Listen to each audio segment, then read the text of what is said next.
გარემოსდაცვითი ინფორმაციისა და განათლების ცენტრი გახლავთ გარემოსდაცვისა და სოფლის მეურნეობის სამინისტროს საჯარო სამართლის იურიდიული პირი, რომელიც დაარსდა 2013 წელს და რომლის უმთავრეს მიზანსაც წარმოადგენს გარემოსდაცვითი და აგრარული მიმართულებით საზოგადოებაში ცნობიერების დონის ამაღლება.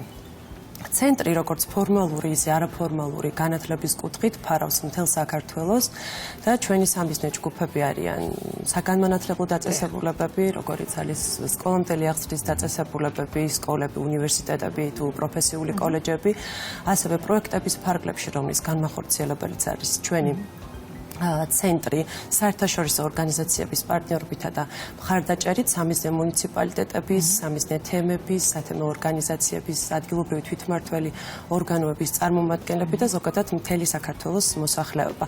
გარემოსდაცვითი ინფორმაციისა და განათლების ცენტრი ატარებს ტრენინგებს, ლექციებს, სემინარებს, ვებინარებს, კონკურსებს, ასევე ბანაკებს დაგეგმილი აგროს სკოლაზე უნდა გითხოთ აუცილებლად, ვისთვის არის ბანაკი განკუთვნილი? ჩვენთვის არ არის? სამწუხაროდ არის ბანაკის მიზანი გითხრათ. მოგახსენებთ აუცილებლად 2022 წლიდან ყოველწლიურად მიმდინარეობს გარემოსდაცვითი ინფორმაციისა და განათლების ცენტრის მიერ შემუშავებული სასწავლო პროგრამა აგროსკოლა, რომელიც განკუთვნილია მე-9-მე-12 კლასის მოსწავლეებისათვის მთელი საქართველოდან. აღნიშნული ბანაკის მიზანი არის ახალგაზრდების ჩართვა, რა თქმა უნდა, აქტივობებში, გარემოსდაცვითი და აგრარული მიმართულებით დაინტერესებული პირებისათვის სოფლის მეურნეობის დარგების შესახებ ინფორმაციის მიწოდება, გარემოსდაცვითი საკითხების შესწავლა და ამ მიმართულებით ცნობიერების ამაღლება. ჩვენს ცენტრს გაფორმებული აქვს ურთიერთთანამშრომლობის მემორანდუმი შვეიცარიულ აგრარულ სკოლა კავკასიასთან და საზოგადოებრივ კოლეჯ AIS-თან. აღნიშნული ბანაკი ჩატარდება წელიწადში 2 ჯერ ივნისსა და სექტემბერში.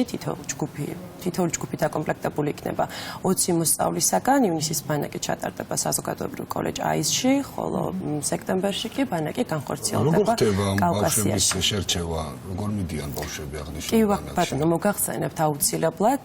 პროგრამის ფარგლებში პირველ რიგში ვიტყვი, რომ თეორიული და პრაქტიკული კომპონენტები არის ინტეგრირებული ერთმანეთთან. თეორიული ნაწილი მოიცავს აგრონომიის საფუძვლებს, ასევე ნიადაგის სტრუქტურას, თანამედროვე აგროტექნოლოგიებს და სხვა საკითხებს, ხოლო პრაქტიკული ნაწილი კი მოიცავს ნიადაგის მოვლა განაყიერებას, მცენარეთა დათესვა დარგვას და კოლეჯების სასწავლო საწარმოო ბაზაზე მიმდინარე სამუშაოების დაკვირვებას და მასში უშუალო მონაწილეობის მიღებას.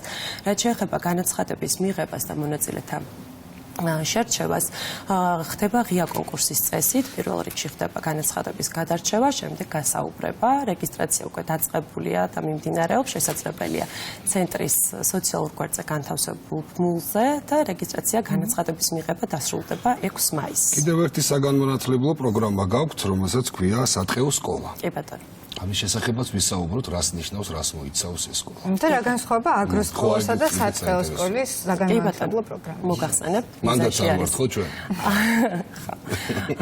მოგახსენებთ ახლავე გარემოსდაცვითი ინფორმაციისა და განათლების ცენტრი კლიმატის მწვანე ფონდისა და გერმანიის საერთაშორისო თანამშრომლობის საზოგადოების მხარდაჭერით ახორციელებს პროექტს, რომლის ფარგლებშიც ცენტრი უზრუნველყოფს მეორე კომპონენტის შესრულებას, რაც გულისხმობს ეროვნულ დონეზე ცნობიერების დონის სასამაღლებელი კამპანიების დაგეგმვასა და განხორციელებას. აღნიშნული ბანაკი არის ერთკვირიანი და განკუთვნილია უკვე მე-7-მე-9 კლასის მოსწავლეებისათვის, ოღონდ ესეც მთელი საქართველოდან. აღნიშნული ბანაკის მიზანი კი გახლავთ ახალგაზრდებში ტყის ეკოსისტემების მნიშვნელობის, ბიომრავალფეროვნების, ტყის მდგრადი მართვის გააზრების ხელშეწყობა, ასევე დეფიციტური პროფესიების პოპულარიზაცია და ზოგადად ახალგაზრდების ჩართვა სხვადასხვა სახის გარემოსდაცვით და აგრარულ აქტივობებში. მიმდინარე 8-14 ივნისს იგეგმება სატყეო სკოლის ჩატარება ბორჯომილიკანის ტერიტორიაზე. განაცხადების მიღება და შერჩევა მონაწილეების აკაცხდება ღია კონკურსის წესით, განაცხადების გადარჩევისა და გასაუბრების შედეგად. თვითონ შერჩევის წესი დაფუძნებული არის საერთაშორისო სატყეო სკოლების პრაქტიკაზე და მათ შორის გერმანიაში არსებულ სატყეო საგანმანათლებლო პროგრამების გამოცდილებაზე. ბანაკში გაეცნობიან მონაწილეები ისეთ საკითხებს, როგორიც არის ტყის ხანძრები, მოვლა, ეკოსისტემები, ბიომრავალფეროვნება და სხვა უამრავი საკითხი. სატყეო სკოლაზე უკვე დასრულებული არის რეგისტრაცია, ძალიან დიდი იყოს მომართვიანობა და დაახლოებით 500-მდე განაცხადი არის შემოსული მსურველთა. კარგია და ეს ნამდვილად არის ის თემები, რომლებიც ვფიქრობ, რომ მოსწავლეებმა განსაკუთრებულად უნდა იცოდნენ. დარწმუნებულია, რომ მათთვის განსაკუთრებულად საინტერესოც იქნება. გარდა პროგრამებისა და ბანაკისა, აუცილებლად უნდა ვისაუბროთ მიმდინარე კონკურსზე. ეს არის განათლება მწვანე მომავლისთვის. კონკურსის არსი რა არის, რატომ დაარსდა და ვის შეუძლია მასში მონაწილეობის მიღება? ბატონო, კონკურსი განათლება მწვანე მომავლისთვის გარემოსდაცვითი განათლების სფეროშიაც უკვე ტრადიციად ქცეული კონკურსის მწვანე ჯილდოს გაგრძელებაა და მისი მიზანია სკოლამდელი აღზრდის დაწესებულებების პრაქტიკოსებისა და დაწყებითი საფეხურის მასწავლებლების წახალისება, ასევე გარემოსდაცვითი და აგრარული მიმართულებით სწავლების ხელშეწყობა. სწორედ გარემოსდაცვითი და აგრარული განათლების ხელშეწყობა გახლავთ გარემოსდაცვისა და სოფლის მეურნეობის სამინისტროს და გარემოსდაცვითი ინფორმაციისა და განათლების ცენტრის ერთ-ერთი ყველაზე მთავარი და პრიორიტეტული მიმართულება. აქვე მინდა აღვნიშნო, რომ კონკურსი მწვანე ჯილდო დაარსდა 2018 წელს. თავდაპირველად მასში მონაწილეობის მიღება შეეძლოთ მხოლოდ სკოლამდელი აღზრდის დაწესებულებების პრაქტიკოსებს. უკვე 2022 წელს მათ შეუერთდნენ სკოლის დაწყებითი საფეხურის მასწავლებლებიც. აქაც დასრულებულია უკვე განაცხადების მიღება, აქაც დიდი იყო მომართვა და დაინტერესება, რაც რა თქმა უნდა ძალიან სასიხარულოა. სიამაყით მინდა აღვნიშნო, რომ ამ ეტაპზე ჯამურად გვყავს 70 გამარჯვებული სკოლამდელი აღზრდის დაწესებულებებიდან და 30 გამარჯვებული ასევე ბაღებიდან, სკოლებიდან. განაცხადების მიღების და გადარჩევის შედეგად რჩეული კანდიდატები უკვე წარადგენენ თავიანთ პრეზენტაციებს კომისიის წინაშე. მათგან გამოვლინდება 10 საუკეთესო პრაქტიკოსი და 10 საუკეთესო მასწავლებელი. საბოლოოდ კი ამ ორი ათეულიდან გამოვლინდებიან გამარჯვებულები, რომელთაც დავაჯილდოვებთ 5 ივნისს გარემოსდაცვის საერთაშორისო დღეს. კიდევ ერთი აქტივობა, რომელიც პროგრამა გარემოსდაცვითი მართველი ჰქვია. ამის შესახებაც რო ვისაუბროთ და რო გავშალოთ. აუცილებლად მოგახსენებთ პროგრამა გარემოსდაცვითი მმართველის კურსი შეიქმნა ნარჩენების მართვის კოდექსის ვალდებულების საფუძველზე, რომ ფიზიკურ და იურიდიულ პირებს, რომელთაც წლის განმავლობაში თავიანთი საქმიანობის შედეგად წარმოექმნებათ 200 ტონაზე მეტი არასახიფათო, 1000 ტონაზე მეტი ინერტული და 120 კილოგრამის სახიფათო ნარჩენი, იკისრებათ ვალდებულება, ყავდეთ ნარჩენების მართვაზე პასუხისმგებელი კადრი გარემოსდაცვითი მმართველი.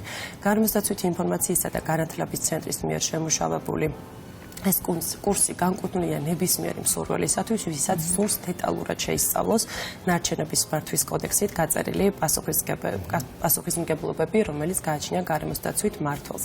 კურსს უძღვებიან არა მხოლოდ საჯარო სექტორში მომუშავე, მრავალწლიანი გამოცდილების მქონე პროფესიონალები, ასევე კერძო სექტორში მომუშავე ექსპერტებიც. ასევე მინდა აღვნიშნო, რომ პროგრამის ფარგლებში სწავლება არის როგორც თეორიული, ისე პრაქტიკული.